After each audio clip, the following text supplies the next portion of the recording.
and today it's all about hair porosity.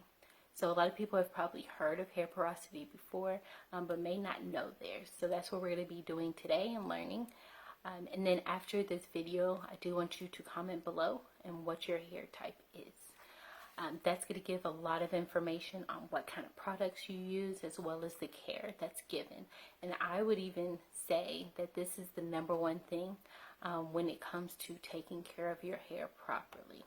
So to kind of just give what is hair type is your hair's ability to absorb and retain the moisture.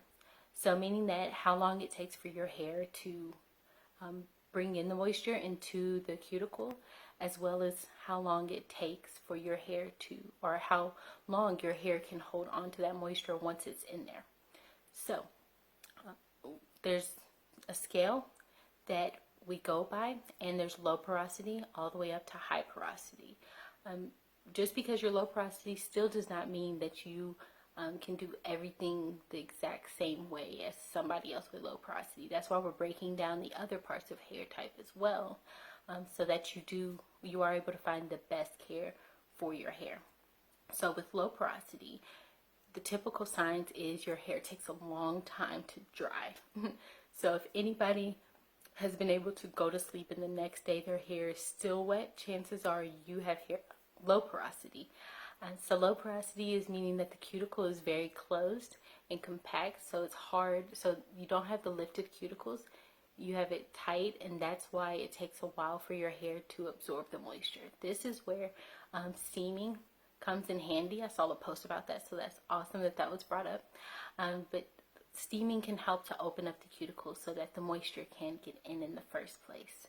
Once the moisture is in, the fact that it is so tight, again, the moisture is going to stay for a long time, which is why it takes so long for low porosity hair to dry.